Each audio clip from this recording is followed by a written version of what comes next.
আমি সুকান্ত। আজ আমি তোমাদের রায়মার্টিন প্রশ্নবিচিত্র থেকে নবম শ্রেণীর ভূগোলের মধ্যশিক্ষা পর্ষদ মডেল সেটটি সলভ করে দেখাবো। ফার্স্ট ইউনিট টেস্ট মধ্যশিক্ষা পর্ষদ মডেল সেট। তো চলো শুরু করা যাক। দেখো, 1 নাম্বার, উত্তর মেরুতে রাতের বেলায় মেরু নক্ষত্র বা ধ্রুবতারাকে যে কোণে অবস্থান করতে দেখা যায় তা হলো, উত্তর হবে দেখো 90 ডিগ্রি। তারপরে দেখো 2 নাম্বার, একটি বহিস্থ গ্রহের উদাহরণ হলো বৃহস্পতি। 3 নাম্বার দেখো, ঠিক জোড়াটি নির্বাচন করো। এটা হবে এ নাম্বার, 22শে ডিসেম্বর থেকে 21শে জুন উত্তরায়ণ। তারপরে দেখো 4 নাম্বার, আবর্তন গতির ফলাফল হলো দিনরাত্রির সংঘটন। 5 নাম্বার দেখো, মানবিক সম্পদের উদাহরণ হলো শ্রমিক। তারপরে দেখো 6 নাম্বার, যে শ্রেণীর কয়লার দহনে প্রাপ্ত ধোঁয়ার পরিমাণ কম তা হলো অ্যান্থ্রাসাইট। তারপরে দেখো 7 নাম্বার, খনিজ তেল পাওয়া যায় প্রধানত পাললিক শিলায়। তারপরে দেখো এর 1 নাম্বার, 2 এ 1 নাম্বার, পৃথিবীর আকৃতি পৃথিবীর মতো, ঠিক। তারপরে দেখো 2 নাম্বার, পশ্চিম গোলার্ধের দেশগুলোতে প্রথম সূর্যোদয় ঘটে, ভুল। তারপরে দেখো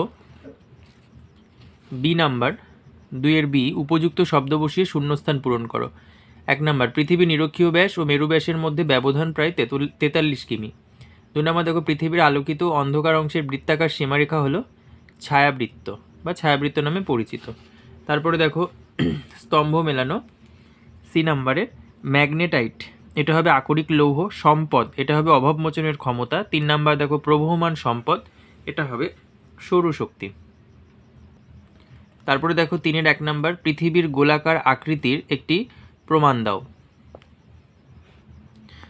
দেখো পৃথিবীর গোলাকার আকৃতির প্রমাণ: গোলাকার ছায়া, দূরবীক্ষণ যন্ত্র, সূর্যোদয় সূর্যাস্ত, জাহাজের দৃশ্য। তারপরে দেখো দিগন্ত রেখা। তারপরে দেখো অথবা জিপিএস এর 2টি ব্যবহার উল্লেখ করো। 14 পেজের 10 নাম্বার কোশ্চেন পেয়ে যাবে জিপিএস এর ব্যবহার: সঠিক অবস্থান নির্ণয়, যানবাহন সংক্রান্ত তথ্য, প্রতিরক্ষামূলক কাজ ও জরিপ কার্যে ব্যবহৃত হয়। তারপরে দেখো 2 নাম্বার, 23শে সেপ্টেম্বর ও 22শে ডিসেম্বর তারিখে সূর্য কোথায় কোথায় লম্বভাবে কিরণ দেয়। 23শে সেপ্টেম্বর তারিখে নিরক্ষরেখায় কিরণ দেয়, আর 22শে ডিসেম্বর তারিখে মকর ক্রান্তি রেখায় কিরণ দেয় লম্বভাবে। তারপরে দেখো অথবা রবিমার্গ কি। 51 পেজের 11 নাম্বার কোশ্চেন দেখো, রবিমার্গ কি, এখান থেকে পড়বে এই পর্যন্ত।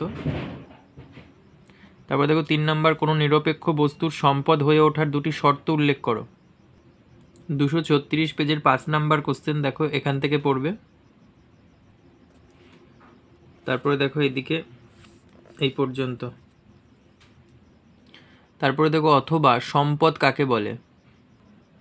দেখো সম্পদ কাকে বলে, এখান থেকে এইটুকু বলবে আর তার উদাহরণ দিয়ে দেবে।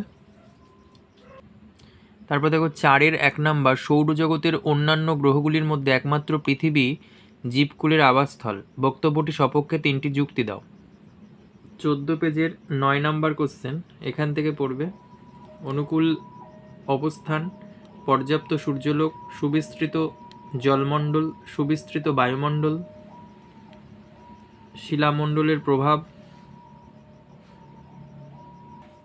তারপরে দেখো অথবা শুক্র ও মঙ্গল গ্রহের প্রাকৃতিক পরিবেশ বর্ণনা করো। দেখো শুক্র গ্রহের সূর্য থেকে দূরত্ব 10.7 কোটি কিমি, সূর্যের দ্বিতীয় নিকটতম গ্রহ। আর মঙ্গল 22.8 কোটি কিমি, সূর্যের চতুর্থ নিকটতম গ্রহ। তারপরে দেখো শুক্র নিরক্ষীয় ব্যাস প্রায় 12,104 কিমি, ষষ্ঠ বৃহত্তম গ্রহ। আর মঙ্গলের নিরক্ষীয় ব্যাস 6,794 কিমি, সপ্তম বৃহত্তম গ্রহ। তারপরে দেখো শুক্রর উষ্ণতা 464 ডিগ্রি সেন্টিগ্রেড, এটি উষ্ণতম গ্রহ। আর মঙ্গলের উষ্ণতা -65 ডিগ্রি সেন্টিগ্রেড। শুক্রের উপগ্রহ নেই, অন্যদিকে মঙ্গলের উপগ্রহ আছে। তারপরে দেখো শুক্র গ্রহে গ্যাসের উপস্থিতি, কার্বন ডাইঅক্সাইড আছে, আর মঙ্গলেও কার্বন ডাইঅক্সাইড আছে। আচ্ছা, তারপরে দেখো শুক্র গ্রহে অন্যান্য বৈশিষ্ট্য: বায়ুমণ্ডলে প্রচুর কার্বন ডাইঅক্সাইড থাকায় বেশি উষ্ণ। আর এটা মঙ্গলে মাটিতে লোহা থাকায় একে দেখতে লাল এই গ্রহে প্রাণের খোঁজ চলছে। তারপরে দেখো 2 নাম্বার, 3টি বিষয়ের ভিত্তিতে পৃথিবীর আবর্তন ও পরিক্রমণ গতির মধ্যে পার্থক্য নিরূপণ করো। দেখো পৃথিবীর আবর্তন গতি ও পরিক্রমণ গতির পার্থক্য দেখো এই পর্যন্ত। পেজ নাম্বার 57 পেজের 1 নাম্বার কোশ্চেন। তারপরে দেখো অথবা চিত্রসহ অপসূর ও অনুসূর অবস্থান কিভাবে আসে তা ব্যাখ্যা করো। 53 পেজের 21 নাম্বার কোশ্চেন দেখো অনুসূর অপসূর অবস্থান, চিত্র দেওয়া আছে, দেখে নাও।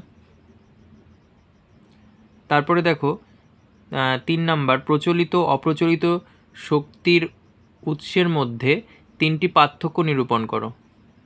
দেখো প্রচলিত ও অপ্রচলিত শক্তির পার্থক্য, প্রথমে সংজ্ঞাগত পার্থক্য, তারপরে দেখো ব্যবহারের ক্ষেত্র, উৎপাদন ক্ষমতা, উৎপাদন ব্যয়, বন্টন, প্রকৃতি। এটা পেজ নাম্বার দেখো পেয়ে যাবে 279 পেজ আর 278 পেজ, 78 পেজে শুরু, 79 পেজ এই পর্যন্ত। তারপরে দেখো অথবা ভারতের পশ্চিমাঞ্চলে খনিজ তৈলের বন্টন উল্লেখ করো। দেখো খনিজ তেলের বন্টন 249 পেজে 7 নাম্বার কোশ্চেন। এখান থেকে দেখবে এই যে ম্যাপেও দেওয়া আছে, উত্তর পূর্ব ভারতের অসমের ডিগবয় নাহারকাটিয়া, তারপরে পশ্চিম ভারতে গুজরাটের আঙ্কালেশ্বর খাম্বাত, রাজস্থানের মঙ্গলা, তারপরে আরব সাগরীয় দরিয়া অঞ্চল, এখানে বোম্বে হাই, তারপরে গান্ধার বেসিন প্রভৃতি অঞ্চলের প্রধান তৈলখনি। এখানের বিশেষত্ব দেওয়া আছে।